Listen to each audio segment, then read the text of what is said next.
বিস্তৃত খবৰলৈ আগবাঢ়িছো এই মুহূৰ্তৰ ব্ৰেকিং নিউজ সেবাৰ কাৰ্যালয়ত দুৰ্নীতি নিবাৰক শাখাই অভিযান চলাইছে বামুনী মৈদামৰ যি কাৰ্যালয় বামুনী মৈদামৰ কাৰ্যালয়ত 12 জনীয়া দল এটাই অভিযান চলাইছে সেবাৰ সহকাৰী সচিব হেমন্ত ডেকাক কৰিছে জেৰা দুৰ্নীতি নিবাৰক শাখাই জব্দ কৰিছে বহুখিনি আপত্তিজনক সামগ্ৰী বহু গুৰুত্বপূৰ্ণ নথিপত্ৰ জব্দ কৰিছে অভিযানকাৰী দলটোৱে আৰু সেবাৰ কাৰ্যালয়ত দুৰ্নীতি নিবাৰক শাখাই অভিযানে এতিয়া সৃষ্টি কৰিছে ব্যাপক চাঞ্চল্যৰ এই মুহূৰ্তত এক্সক্লুসিভ কিছু ভিজুৱেলছ আমাৰ হাতত আহি পৰিছে আৰু সেবাৰ কাৰ্যালয়ত দুৰ্নীতি নিবাৰক শাখাই অভিযান চলাইছে অৱশ্যে কি খবৰৰ ভিত্তিত দুৰ্নীতি নিবাৰক শাখাই অভিযান চলাইছে এই মুহূৰ্তত আমি আৰু কিছু তথ্য লবলৈ যত্ন কৰিম আমাৰ সাংবাদিকৰ পৰা কিন্তু সেবাৰ কাৰ্যালয়ত দুৰ্নীতি নিবাৰক শাখাৰ এনে অভিযানে কিন্তু বিভিন্ন মহলত চাঞ্চল্যৰ সৃষ্টি কৰিছে বামুনী মৈদামৰ যি কাৰ্যালয় তাত 12 জনীয়াকৈ দল এটাই অভিযান চলাইছে আৰু সেবাৰ সহকাৰী সচিব হেমন্ত ডেকাক জেৰা কৰা হৈছে সোধা পোছা কৰা হৈছে হেমন্ত ডেকাক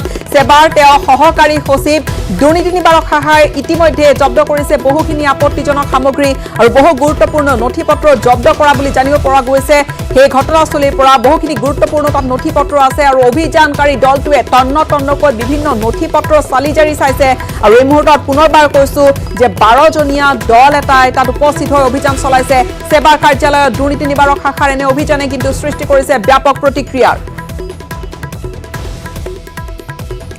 ফোনযোগে সংযুক্ত হৈছে আমাৰ সাংবাদিক গুঞ্জন কলিতাৰ সৈতে গুঞ্জন সেবাৰ কাৰ্যালয়ত এয়া কিহৰ অভিযান চলিছে কি ধৰণৰ দুৰ্নীতিৰ অভিযোগত এই অভিযান সেবাৰ যিগৰাকী সহকাৰী সচিব হেমন্ত ডেকা তেওঁ ৮,০০০ টকা ঘুষ লোৱাৰ সময়তে দুৰ্নীতি নিবাৰক শাখাই তেওঁক হাতেলোতে গ্ৰেপ্তাৰ কৰিছে সেবাৰ কাৰ্যালয়ত আৰু এয়া এই মুহূৰ্তৰ ডাঙৰ খবৰ যে ইতিমধ্যে গ্ৰেপ্তাৰ কৰা হৈছে হেমন্ত ডেকাক সচিব তেওঁ সহকাৰী সচিব সেবাৰ আৰু ৮,০০০ টকা তেওঁ ঘুষ লোৱাৰ সময়তে তেওঁক গ্ৰেপ্তাৰ কৰিছে আৰু দুৰ্নীতি নিবাৰক শাখাই বৰ্তমানো তাত অভিযান চলাই আছে নাম প্ৰকাশত অনিচ্ছুক এগৰাকী ব্যক্তিয়ে অভিযোগ কৰিছিল আৰু সেই অভিযোগৰ ভিত্তিতে দুৰ্নীতি নিবাৰক শাখাই সেবাৰ সহকাৰী সচিবৰ কাৰ্যালয়ত এই মুহূৰ্ততো তাত দুপৰীয়া 2 বজাৰ পৰা অভিযান চলাই আছে আৰু বহু নথিপত্ৰ ইতিমধ্যে জব্দ কৰিছে কিন্তু এই ৮,০০০ টকাতে এডভান্স হিচাপে বিচাৰিছিল আৰু ইয়াৰ মূল এমাউণ্ট কিমান আছিল বা মূল কিমান ধনৰাশি তেওঁ বিচাৰিছিল সেই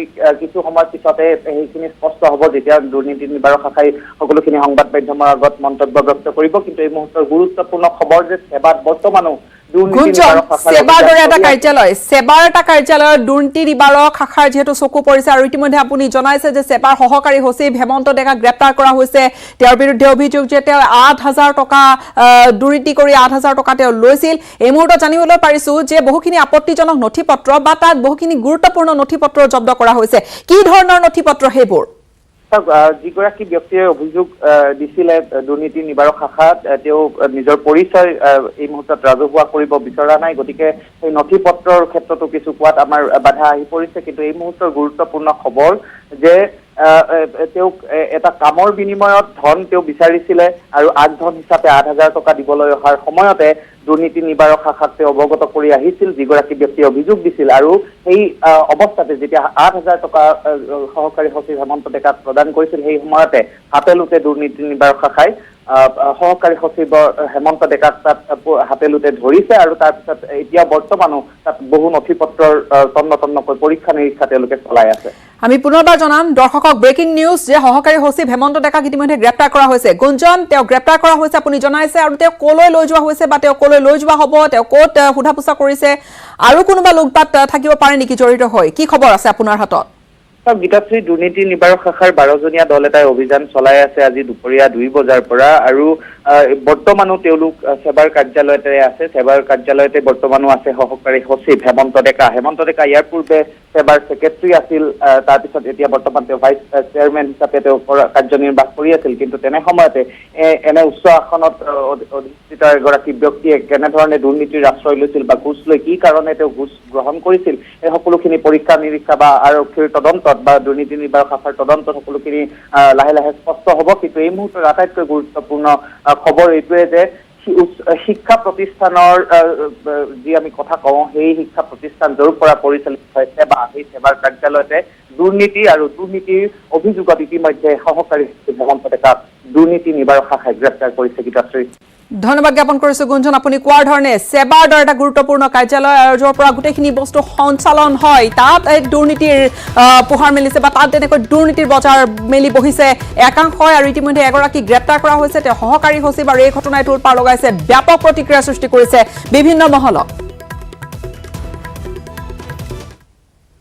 পৰৱৰ্তী খবৰ ছমাহৰ পিছত খোল খাব ৰাজ্যৰ শিক্ষা অনুষ্ঠান 21 ছেপ্টেম্বৰৰ পৰা আৰম্ভ হ'ব পাঠদান নৱমানৰ পৰা দ্বাদশ শ্ৰেণীলৈ হ'ব পাঠদান ইতিমধ্যে আৰম্ভ হৈছে বিদ্যালয়সমূহ খোলাৰ প্ৰস্তুতি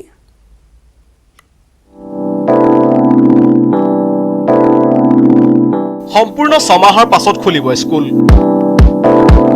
21 ছেপ্টেম্বৰৰ পৰা আৰম্ভ হ'ব পাঠদান নৱমানৰ পৰা দ্বাদশ শ্ৰেণীলৈ হ'ব পাঠদান কেনেদৰে সাজু চৰকাৰী আৰু বেচৰকাৰী শিক্ষানুষ্ঠানসমূহ কৰোনা মহামাৰীৰ বাবে বিগত ছমাহে বন্ধ হৈ আছিল বিভিন্ন শিক্ষা প্ৰতিষ্ঠানসমূহ কৰোনা সংক্ৰমণৰ ভয়াৱহতাৰ প্ৰতি লক্ষ্য ৰাখি ৰাজ্য চৰকাৰে তাৎক্ষণিকভাৱে মাৰ্চ মাহৰ শেষৰ ফালৰ পৰাই অনিৰ্দিষ্ট কাললৈ বন্ধৰ নিৰ্দেশ দিছিল শিক্ষা প্ৰতিষ্ঠানসমূহ শেহতীয়াকৈ সম্পূৰ্ণ ছমাহৰ অন্তত বৃহস্পতিবাৰে বিয়লি ৰাজ্য চৰকাৰে 21 ছেপ্টেম্বৰৰ পৰা বিভিন্ন নিৰ্দেশনাৰ মাজেৰে বিদ্যালয়সমূহ খোলাৰ এক নতুন নিৰ্দেশনা জাৰি কৰে নৱমমানৰ পৰা দ্বাদশ শ্ৰেণীলৈ হ'ব পাঠদান দুটা ভাগত ভাগ কৰি কৰোৱা হ'ব পাঠদান পুৱা 9 বজাৰ পৰা 12 বজালৈ আৰু 1 বজাৰ পৰা 4 বজালৈ হ'ব পাঠদান প্ৰতিজন শিক্ষক শিক্ষয়িত্ৰী আৰু ছাত্ৰ ছাত্ৰীয়ে পিন্ধিব লাগিব মাস্ক সেনিটাইজ কৰিব লাগিব বিদ্যালয় চৌহদ এনে কেতবোৰ নিৰ্দেশনাৰ মাজেৰে বিদ্যালয়সমূহ খোলাৰ নিৰ্দেশনা প্ৰেৰণ কৰাৰ পিছতেই সাজু হৈ উঠিছে বিদ্যালয় কৰ্তৃপক্ষ ছাত্ৰ ছাত্ৰীৰ স্বাস্থ্য সম্পৰ্কে আমি সচেতন হ'ব লাগিব স্বাস্থ্য সম্পৰ্কে যি সতৰ্কতামূলক বাণী সেইবোৰ ইতিমধ্যে আমাৰ শিক্ষকসকলে দিছে আৰু বিদ্যালয় চৌহদো দীৰ্ঘদিনে ব্যৱহাৰ নোহোৱাৰ ফলত যথেষ্ট ক্ষতিসাধন হৈছে তাৰ ফলত আমি বহুত কষ্ট কৰিব লগা হৈছে আৰু ইতিমধ্যে মই গোটেই চৌহদ পৰিষ্কাৰ কৰাইছো দীৰ্ঘদিনৰ মূৰত শিক্ষা প্ৰতিষ্ঠানসমূহ খুলিবলৈ লোৱাত যথেষ্ট প্ৰত্যাহ্বানৰ সন্মুখীন হৈছে শিক্ষানুষ্ঠানসমূহৰ কৰ্তৃপক্ষ কিন্তু এই প্ৰত্যাহ্বানকো নেওচি প্ৰতিখন চৰকাৰী শিক্ষানুষ্ঠানৰ কৰ্তৃপক্ষই এতিয়া সাজু হৈ উঠিছে ছাত্ৰ ছাত্ৰীসকলক শিক্ষাদান কৰিবৰ বাবে নৱম শ্ৰেণী আৰু দশম শ্ৰেণীৰ যিসকল শিক্ষক শিক্ষয়িত্ৰী তেখেতসকলক ভাগ কৰি দি দিছো কোনে কেতিয়া ক্লাছবোৰ ল'ব আৰু চৰকাৰী নিয়ম মানি পেলাই সেই ভাগবোৰ কৰি লৈছো দুটা ভাগত ভাগ হয় 50% আহিব লাগিব আৰু ছাত্ৰ ছাত্ৰীকো তেনেধৰণে ভাগ কৰি দিছো আৰু উচ্চতৰ শাখাৰ যিহেতু ছাত্ৰ ছাত্ৰীসকল বেছি হয় আৰু অসমীয়া আৰু ইংৰাজীত বহুত ছাত্ৰ হয় সেইসকলৰ কাৰণে মই 3টা হল ঠিক কৰি লৈ লৈছো কিন্তু তাৰ বিপৰীতে এতিয়াও বহুকেইখন ব্যক্তিগত শিক্ষা প্ৰতিষ্ঠানসমূহ খোলাৰ বাবে সাহ কৰিব পৰা নাই যাৰ বাবে চৰকাৰে নিৰ্দেশনা দিলেও বহুকেইখন ব্যক্তিগত শিক্ষা প্ৰতিষ্ঠানে 21 তাৰিখৰ পৰা নকৰে পাঠদান কেমেৰাত মনোজ দুৱাৰৰ সহযোগত Bhaskar Jyoti Hazarika news 18 Assam north east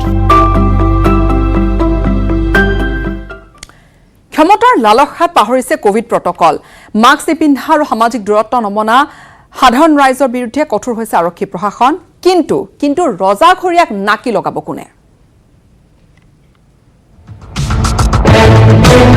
Covid সংক্ৰমণৰ অন্যতম বাহক নেকি ৰাজনৈতিক নেতাসকল ক্ষমতাৰ লালসাত তেওঁলোকে পাহৰিছে কোভিড প্ৰটকল মাস্ক নিপিন্ধা আৰু সামাজিক দূৰত্ব নমনা ৰাইজৰ বিৰুদ্ধে কঠোৰ হৈছে ৰাজ্যৰ আৰক্ষী প্ৰশাসন কিন্তু এইসকল ৰজাঘৰীয়াক নাকি লগাব কোনে এই দৃশ্যলৈ ভালকৈ মন কৰক পাথাৰকান্দিৰ বিজেপি বিধায়ক কৃষ্ণেন্দু পালৰ বাসগৃহৰ দৃশ্য এয়া বিধায়কজনৰ ঘৰৰ চোতালত বিৰদি বাট নোপোৱা অৱস্থা হাজাৰ হাজাৰ মানুহ আহিছে লাডু খাইছে বিজেপিৰ গেৰুৱা টুপি পিন্ধিছে সেলফিও মাৰিছে ফটোও মাৰিছে নতুনকৈ গেৰুৱা বহন পিন্ধাসকললৈ এবাৰ ভালকৈ মন কৰক ধুৱাচাঙত সামাজিক দূৰত্ব অধিকাংশৰে মুখত নাই মাস্ক কিন্তু ইমানৰ পিছতো কাণসাৰ নাই ৰাজপথত সাধাৰণ মানুহক খেদি খেদি জৰিমনা বিহা আৰক্ষী প্ৰশাসনৰ উল্লেখ কৰা প্ৰয়োজন যে কিছুদিন পূৰ্বে কৰোনাত আক্ৰান্ত হৈছিল বিধায়ক কৃষ্ণেন্দু পাল ইয়াৰ পূৰ্বেও উত্তৰ কৰিমগঞ্জৰ কংগ্ৰেছী বিধায়ক কমলাক্ষ দে পুৰকাষ্টইও কোভিড প্ৰটকল ভৰিৰে মোহাৰি প্ৰায় 5,000 সমৰ্থকক লৈ আয়োজন কৰিছিল নাও খেলৰ আজি পুনৰ বিজেপি বিধায়ক কৃষ্ণেন্দু পালে পুনৰাবৃত্তি কৰিলে অনুৰূপ ঘটনাৰ। নিৰ্বাচনী প্ৰচাৰৰ নামত প্ৰতিদিনে ৰাজ্যৰ প্ৰান্তে প্ৰান্তে অনুষ্ঠিত হৈছে নিৰ্বাচনী সভা। সভাত অংশ লৈছে বিয়াগুম নেতা পালি নেতাবোৰে, কিন্তু ৰাজনৈতিক নেতা পালি নেতাবোৰে ক্ষমতাৰ খকত পাহৰিছে কোভিড প্ৰটকল। হাজাৰ হাজাৰ মানুহ গোট খুৱাই সভা পাতিছে। এতিয়া প্ৰশ্ন হয়, ৰাজ্যত দ্ৰুতগতিত বৃদ্ধি পোৱা কোভিড সংক্ৰমণৰ অন্যতম কাৰণ নেকি ৰাজ্যৰ মন্ত্ৰী বিধায়কসকল? এইসকলৰ কৰ্মকাণ্ড সন্দৰ্ভত কি স্থিতি আৰক্ষীৰ শীৰ্ষ মহলৰ? কৰিমগঞ্জৰ পৰা Gourish Nandi, news 18 Assam north east. অংক নিমিলে বিজেপিৰ ৰাজ্যিক সভাপতি ৰঞ্জিত কুমাৰ দাসৰ। কংগ্ৰেছ AIUDFৰ মিত্ৰতাই আউল লগাইছে ৰঞ্জিত দাসৰ অংকত, আৰু সেয়েহে সৰভোগ এৰি ভৱানীপুৰ অথবা পাটাচাৰকুছি সমষ্টিৰ পৰা নিৰ্বাচন খেলাৰ যেন মন মেলিছে এতিয়া বিজেপিৰ ৰাজ্যিক সভাপতিগৰাকীয়ে। জংকপংক ৰঞ্জিত কুমাৰ দাসৰ অংক। কংগ্ৰেছ AIUDFৰ মিত্ৰতাই হৰিছে টোপনি। পাটাচাৰকুছি অথবা ভৱানীপুৰত চকু দাসৰ। সঘন কাৰ্যসূচীলৈ ভৱানীপুৰত ৰঞ্জিত দাস। কংগ্ৰেছ AIUDFৰ মহাজোঁটে কঁপনি তুলিছে বিজেপিৰ ৰাজ্যিক সভাপতিৰ দুৰ্গত।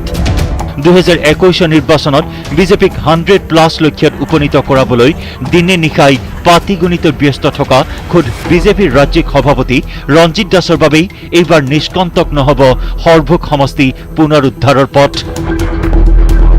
2016 চনৰ বিধানসভা নিৰ্বাচনৰ ফলাফল অনুসৰি সৰভোগ সমষ্টিত ৰঞ্জিত দাসে লাভ কৰিছিল 56,454টা ভোট। কংগ্ৰেছৰ অনুৰূপা হান্নানে লাভ কৰিছিল 36,928টা ভোট। CPIMৰ মনোৰঞ্জন তালুকদাৰে পাইছিল 29,082টা ভোট, আৰু AIUDFৰ শামছুল হকে লাভ কৰিছিল 17,504টা ভোট। কিন্তু এইবাৰ ৰঞ্জিত কুমাৰ দাসৰ সহজ নহ'ব সৰভোগ সমষ্টিত নিৰ্বাচনী বৈতৰণি পাৰ কৰাটো। কাৰণ কংগ্ৰেছ AIUDFৰ মহাজোঁটত CPIM মিলিত হলেই তিনিওগৰাকী প্ৰাৰ্থী মিলি 2016 চনৰ নিৰ্বাচনত লাভ কৰা ভোটৰ মুঠ সংখ্যা 83,514। 2006 চনত CPIMৰ উদ্ধৱ বৰ্মনৰ দখলত থকা সমষ্টিটোত এতিয়াও সবল গণভিত্তি আছে CPIMৰ। বিভিন্ন জাতি জনগোষ্ঠীয় ভোটাৰেৰে সমষ্টিটোত সাংগঠনিক ভেটি কম নহয় কংগ্ৰেছ আৰু AIUDFৰ। এনে পৰিস্থিতিত এতিয়া এক প্ৰকাৰ নিৰূপায় সমষ্টিটোৰ দুবাৰৰ বিধায়ক বিজেপিৰ ৰাজ্যিক সভাপতিগৰাকী। সেয়ে আগতীয়া উমান পাই ভৱানীপুৰ সমষ্টিৰ অন্তৰ্গত বজালীৰ উন্নয়নক সৰ্বোচ্চ পণ হিচাপে গ্ৰহণ কৰিছে ৰঞ্জিত কুমাৰ দাসে। যিহেতু মই 2011 বিধায়ক হৈছোঁ, তেতিয়া আমাৰ চৰকাৰ নাছিলে, 16 বিধায়ক হ'লোঁ, চৰকাৰ হৈছিলে। আমাৰ সমষ্টিবাসী ৰাইজে আশা কৰিছিলে যে মই মন্ত্ৰী হোৱাটো। মই কৈছোঁ যে ভাৰতীয় জনতা পাৰ্টীৰ ব্যক্তিগত কোনো আশা আকাংক্ষা নাথাকে, কাৰ্যকৰ্তা যিসকল ডেডিকেটেড। গতিকে এতিয়া দলে আগন্তুক দিনত দলে যি চিন্তা কৰে, আমাৰ নিজস্ব কোনো কথা নাথাকে। বজালী উন্নয়নৰ কাৰণে কি কৰিব আপুনি? সৰ্বস্ব কৰিম, যি কৰিবলগীয়া আছে সৰ্বস্ব কৰিম।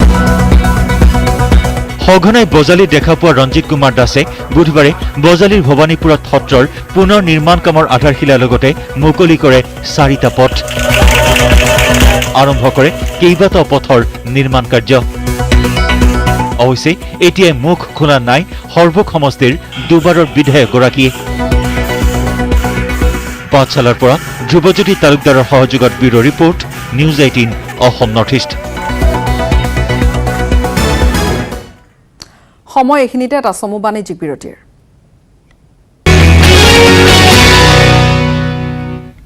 স্বাগতম জনাইছো। ৰাজ্যত বৃদ্ধি পাইছে গৰু চুৰিৰ ঘটনা। নগাঁও ৰাঙলু 3টা গৰু চোৰক ৰাইজে আটক কৰি সমঝাই দিলে আৰক্ষীক। ইফালে অসম বংগ সীমান্তত সন্ত্ৰাস চলাইছে মহ চোৰে। ৰাজ্যত বৃদ্ধি গৰু চোৰ। ৰাঙলুত 3টা গৰু চোৰ গ্ৰেপ্তাৰ। ৰাইজে ধৰি সমঝালে আৰক্ষীক। আৰক্ষীৰ জালত আব্দুল আজিজ, ৰহমান আলী, মঞ্জুল হক। নগাঁও ৰাঙলুৰ দৃশ্য এয়া। গৰুসহ 3টা চোৰক ৰাইজে আটক কৰাৰ পিছৰ দৃশ্য এয়া। শতাধিক ৰাইজে চোৰ চাবলৈ থানালৈ আহিছে। থানাত চোৰ দেখা নাপাই উত্তেজিত হৈ পৰে ৰাইজ। যিহেতু নিশা ৰাইজে 3টা গভাই চোৰক হাতে লোতে ধৰি উত্তম মধ্যম সোধাই সমঝাই দিছিল আৰক্ষীক। পুৱাৰ ভাগত নাই এটাও চোৰ।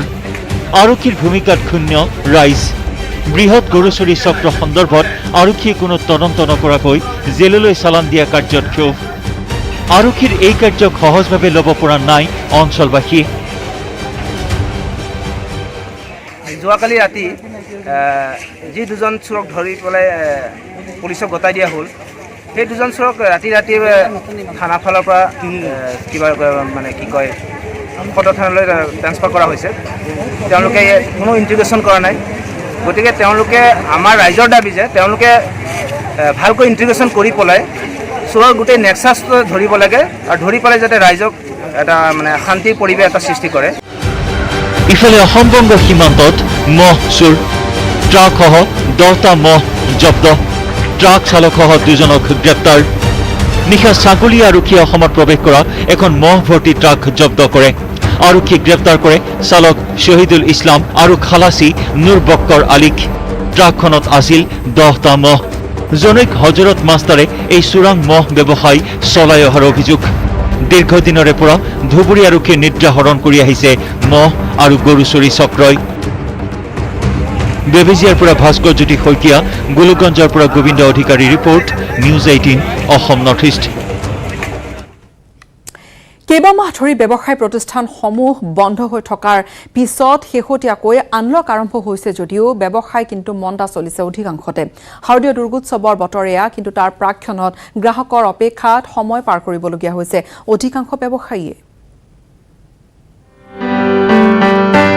দেশত অব্যাহত মন্দাৱস্থা দোকানত নাই গ্ৰাহক উদং শ্বপিং মল সংকটত জীৱন জীৱিকা দীৰ্ঘদিনীয়া লকডাউনৰ পিছত আনলক আৰম্ভ হ'ল যদিও সুদিন অহা নাই ব্যৱসায় দুৰ্গা পূজালৈ মাথো এমাহ বাকী থকা অৱস্থাতো গ্ৰাহকৰ বাবে বন্দুকৰ দিব লগা হৈছে ব্যৱসায়ীয়ে এসময়ত গ্ৰাহকেৰে কিজকিজাই থকা দোকান আজি উদং কাপোৰৰ দোকানত এতিয়ালৈকে ব্যৱসায় বৰ ভাল দেখা হোৱা নাই যেনেকুৱা এই 6 মাহ গ'ল মানুহৰ হাতত পইচা পাতিও নাই কাপোৰ কিনা হেৰিটো বৰ বিশেষকৈ দেখা নাই নাই অহা বুলিয়ে ক'ব পাৰি যেনেকুৱা মানুহ হ'ব লাগে সেনেকুৱা মানুহ হোৱা নাই কি হোটেল কি ৰেষ্টুৰাঁ কি কাপোৰৰ দোকান কতো চাটোকে দেখিবলৈ নাই গ্ৰাহকৰ আনফালে পূজাটো দূৰৰে কথা বহাগ বিহুৰ পৰা অনা কাপোৰে বিক্ৰী হোৱা নাই এতিয়াও শীতকালত জেকেট চুৱেটাৰো বিক্ৰী হোৱাৰ আশা দেখা নাই ব্যৱসায়ীসকলে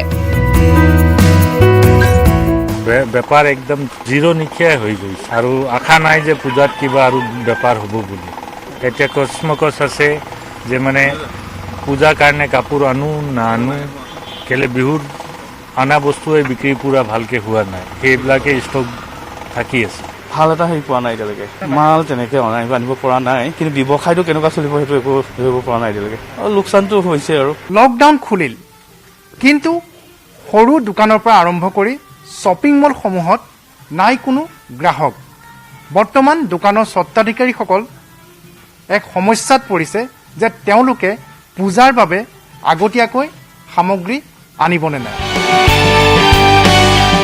গ্ৰাহক টানিবলৈ বহু কৌশল ৰচিছে ব্যৱসায়ীয়ে দিছে আকৰ্ষণীয় ৰেহাই হেভি ডিছকাউণ্ট কিন্তু তাৰ পিছতো সিদ্ধি হোৱা নাই দোকানীৰ উদ্দেশ্য পূজাৰ এতিয়া বহুত অফাৰ দি থকা হৈছে প্ৰত্যেকটো ব্ৰেণ্ডতে অফাৰ আছে কিন্তু অফাৰৰ কোনো মানে কাম নাই এতিয়া কাষ্টমাৰ আগতে অফাৰ বুলি ক'লে কাষ্টমাৰ আহে কিন্তু এতিয়া কাষ্টমাৰ কোনো মানে ফুল পইণ্টে নাই মানে আশা ৰাখিছোঁ আমাৰ পূজাত অলপ কাষ্টমাৰ হ'ব চেল ভাল হ'ব এনে পৰিস্থিতিত হতাশ হৈছে বহু ব্যৱসায়ী বিপৰীতে মন বান্ধিছে আন একাংশই 2020 চনটো মন্দাৰ মাজেৰে গৈ নতুন বছৰত সুদিন আহিব বুলি আশা কৰিছে কেৱল তেওঁলোকে কেমেৰা পাৰ্চন পূৰ্ণ বিকাশৰ সৈতে Gautam Bora news 18 Assam north east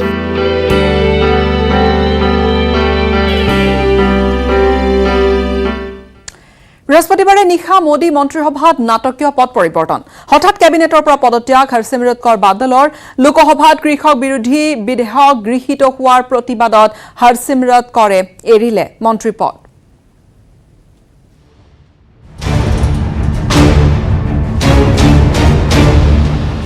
Modi চৰকাৰৰ কৃষক বিৰোধী স্থিতিৰ প্ৰতিবাদ কেন্দ্ৰীয় মন্ত্ৰী হৰচিমৰৎ কৌৰ বাদলৰ পদত্যাগ अपना पद से इस्तीफा देके इस बिल के विरोध में उधर बैठ के मैंने अपना वोट डाला। বিজেপিক বাহিৰৰ পৰাহে সমৰ্থন দিব অকালিয়ে পঞ্জাবত কৃষকৰ বিদ্ৰোহ দেখি স্থিতি সলালে শিৰোমণি অকালি দলে এমাহ পূৰ্বে বিজেপিৰ প্ৰস্তাৱিত কৃষি বিলক যুগান্তকাৰী আখ্যা দিয়া দলটোৱে ৰাতিৰ ভিতৰতে সলালে মত বিজেপিৰ বিলে কৃষকক মাধমাৰ উঠাব বুলি অভিযোগ আনিলে দলটোৱে সেই অভিযোগতে কেন্দ্ৰীয় খাদ্য সংশোধন মন্ত্ৰিত্বৰ পৰা পদত্যাগ অকালি নেত্ৰী হৰচিমৰৎ কৌৰ বাদলৰ एक पंजाब की बेटी और किसानों की बहन होने के नाते आज मैं नहीं समझती थी कि बादल परिवार का सदस्य हो, शिरोमणि अकाली दल का मेंबर हो, किसान जो हमारे पंजाब की जिंद जान है, हमारी पार्टी की रीढ़ की हड्डी है, आज उनकी बेटी एक ऐसे कानून का हिस्सा बने जो उनके ऊपर थोपा जाए जिससे वो समझते हैं कि भविष्य में उनका बहुत बड़ा नुकसान हुआ। सो मेरी जमीर की आवाज सुनते हुए किसानों के साथ खड़े होने का मैंने फैसला किया। अपना पद से इस्तीफा देके इस बिल के विरोध में उधर बैठ के मैंने अपना वोट डाला। কৃষকৰ উৎপাদিত সামগ্ৰীৰ ন্যূনতম মূল্য আদায় কৰাকে ধৰি কৃষি ক্ষেত্ৰত বৃহৎ পৰিৱৰ্তন ঘটোৱাৰ লক্ষ্যৰে চৰকাৰে প্ৰণয়ন কৰিব খুজিছে নতুন কৃষি সংশোধনী আইন জুন মাহত চৰকাৰে জাৰি কৰা 3খন অধ্যাদেশৰ ঠাই ল'ব এই নতুন আইনে কিন্তু অকালিৰ প্ৰতিবাদক গুৰুত্ব নিদিলে চৰকাৰে লোকসভাত উত্থাপন কৰিলে বিধেয়ক লগে লগে প্ৰতিবাদৰ জোৱাৰ উঠিল উৎপাদিত সামগ্ৰীৰ বিপৰীতে কৃষকক ন্যূনতম মূল্যৰ পৰা বঞ্চিত কৰাৰ অভিযোগত উত্তাল হ'ল হাৰিয়ানা আৰু Punjab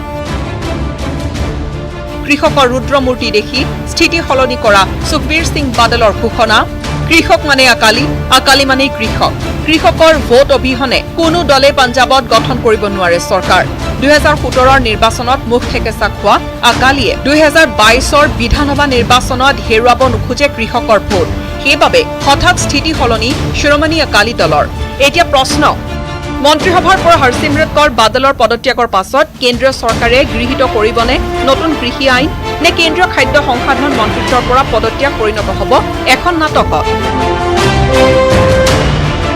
bureau report news 18 Assam north east বাতৰিৰ পৰৱৰ্তী অংশলৈ যোৱাৰ পূৰ্বে এটা বিৰতি ভাৰতত দৈনিক উদ্বেগজনকভাৱে বৃদ্ধি পাইছে কৰোনা আক্ৰান্তৰ সংখ্যা 52,14,678 জনলৈ বৃদ্ধি হৈছে কোভিড আক্ৰান্তৰ সংখ্যা আৰু বিগত 24 ঘণ্টাত 96,424 জনকৈ লোক আক্ৰান্ত হৈছে বৰ্তমানলৈকে কৰোনাই প্ৰাণ কাঢ়িছে 84,372 জন লোকৰ এদিনতে কেৱল এদিনতে মৃত্যু ঘটিছে 1,174 জনকৈ কোভিড ৰোগীৰ আমেৰিকাৰ পিছতে এতিয়া এই সংখ্যাৰে বৃহৎ সংখ্যাৰে দ্বিতীয় স্থানত আছে ভাৰত আৰু ভাৰতত দ্ৰুত গতিত বাঢ়িবলৈ লৈছে কোভিড সংক্ৰমণ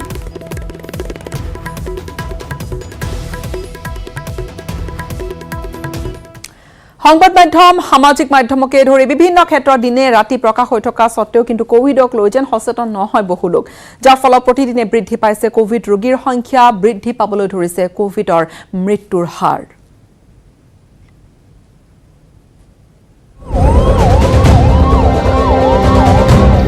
ৰাজ্যত হ্ৰাস পোৱা নাই কৰোনাৰ সংক্ৰমণ অধিক ভয়াবহ হৈছে সামগ্ৰিক পৰিস্থিতি বৃহস্পতিবাৰে নতুনকৈ আক্ৰান্ত 1,308 জন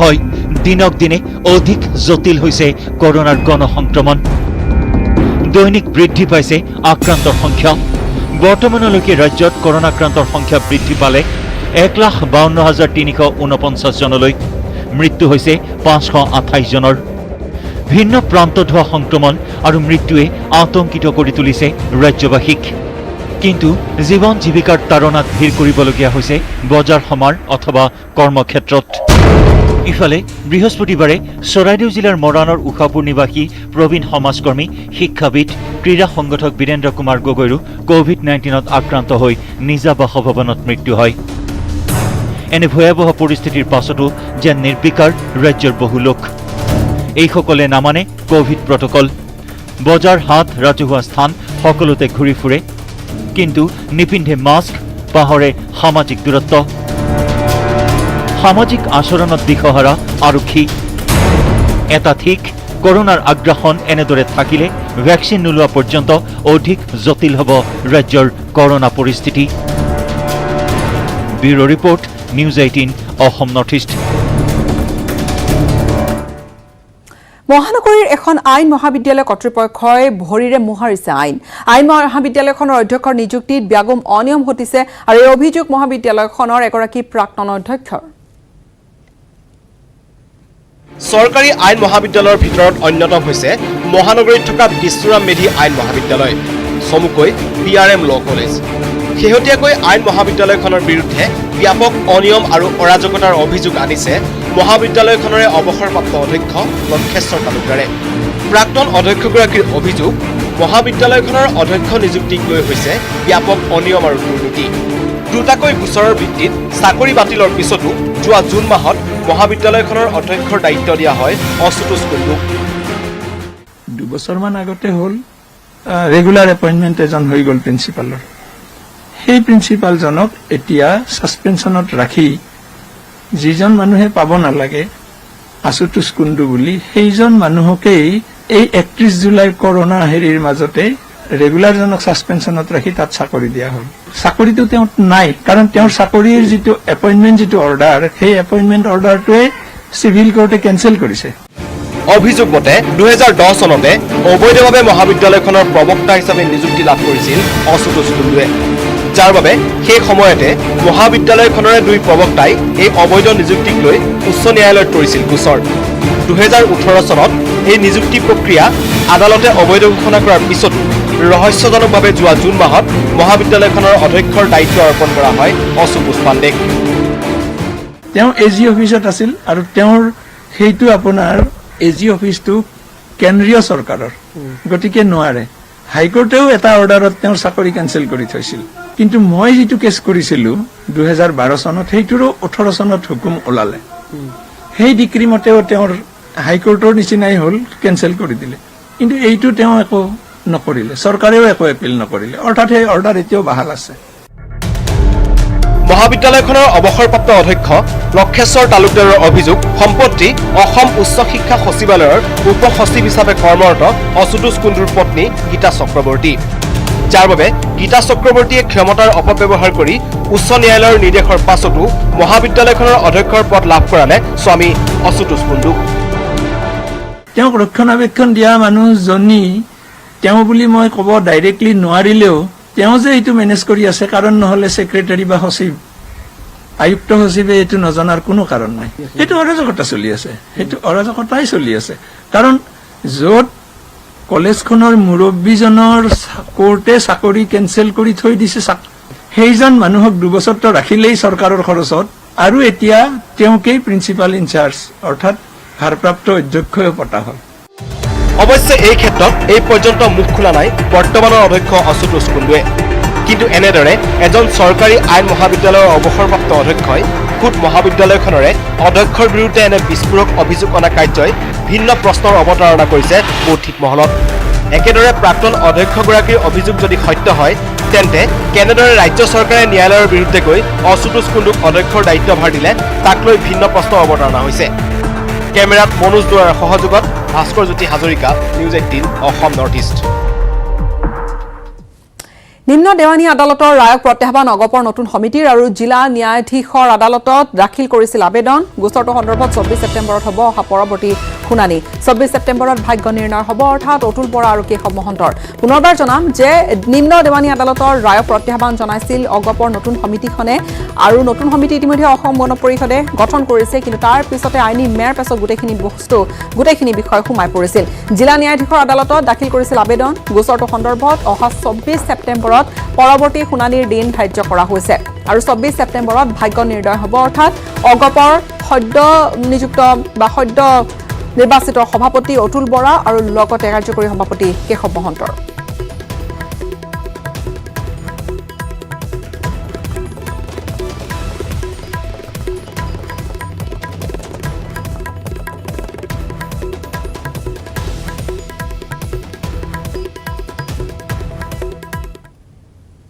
বাতৰিৰ শেষ অংশলৈ যোৱাৰ পূৰ্বে পুনৰ এটা বিৰতি। স্বাগতম জনাইছো। নতুন কৃষি বিধেয়কক লৈ ক্ষোভিত কৃষক সমাজ। মোদী চৰকাৰৰ বিৰুদ্ধে কৃষকক কৰ্পৰেট দাহ কৰাৰ এক গুৰুতৰ অভিযোগে তোলপাৰ লগাইছে কৃষক সমাজ। 24 ছেপ্টেম্বৰৰ পৰা দেশজুৰি ৰেল বন্ধ কাৰ্যসূচী ঘোষণা কৰিছে কৃষকসকলে।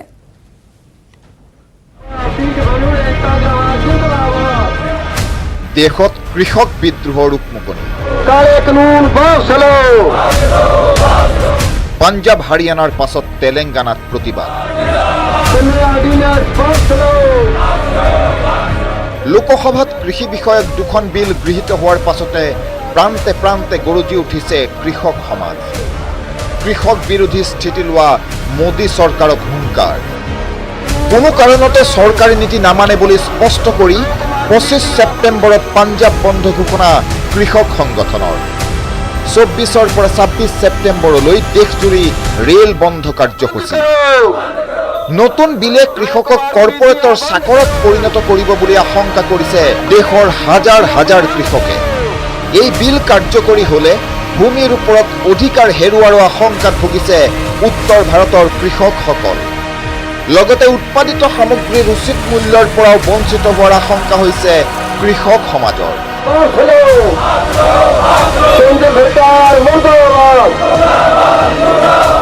हमारी किसान मजदूर संघर्ष कमेटी में जो फैसला किया है वे हम 24 सितंबर से रेल रोको का ऐलान कर रहे हैं।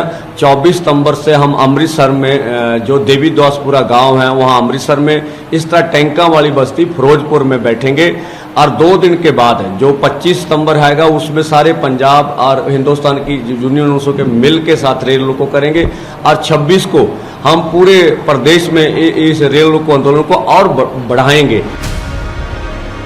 আনফালে চৰকাৰী পক্ষৰ ফালৰ পৰা বুজনি দিয়াৰ চেষ্টা চলিছে কৃষকক। নতুন কৃষি নীতিয়ে লাইচেন্স ৰাজৰ সমাপ্তি ঘটাব বুলি লোকসভাত দাবী কেন্দ্ৰীয় কৃষি মন্ত্ৰী নৰেন্দ্ৰ সিং তোমৰৰ। কিন্তু হাজাৰ চৰকাৰী আশ্বাসেও তলাব পৰা নাই উত্তৰ ভাৰতৰ কৃষকক। বৰঞ্চ উত্তৰ ভাৰতৰ পৰা দক্ষিণলৈ বিয়পিছে কৃষকৰ গণগৰ্জন। এই আইনৰ বিৰোধিতা কৰি ইতিমধ্যে কেন্দ্ৰীয় মন্ত্ৰীসভাৰ পৰা পদত্যাগ কৰিছে হৰচিমৰত কৌৰ বাদলে। মিত্ৰ দল আকালিৰ এই সিদ্ধান্তই বেকফুটলৈ ঠেলি দিছে শাসকীয় বিজেপি। কিন্তু তাৰ পাছতো নতুন কৃষি বিলক লৈ আকুৰগুজ হৈ আছে বিজেপি চৰকাৰ। চৰকাৰৰ এই স্থিতিয়ে কৃষক বিদ্ৰোহৰ উকমুকনি ঘটাইছে ভাৰতবৰ্ষত। Bureau report, news 18, Assam north east. Assam জাতীয় পৰিষদৰ ভৱিষ্যত কি? 2021 নিৰ্বাচনত কিমান আসন পাব দলটোৱে? নাহৰকটীয়াত প্ৰতিদ্বন্দ্বিতা কৰিলে ফলাফল বাৰু কি হ'ব লুৰিণজ্যোতি গগৈৰ? এনে বহু সম্ভাৱনাক লৈ ভৱিষ্যতবাণী কৰিছে এগৰাকী বিজেপি বিধায়কে। এই প্ৰতিবেদন আগবঢ়াই বিদায় লৈছো। নমস্কাৰ। নিৰ্বাচনত মুখ ঠেকেচা খাব অসম জাতীয় পৰিষদে। অসম জাতীয় পৰিষদে এক বিন্দু ক্ষতি কৰিব নোৱাৰে বিজেপি। দুলিয়াজানত প্ৰতিদ্বন্দ্বিতা কৰিলে হাৰিব খুদ লুৰিণজ্যোতি গগৈ। এই ভৱিষ্যতবাণী দুলিয়াজানৰ বিজেপি বিধায়ক তেৰছ গোৱালাৰ।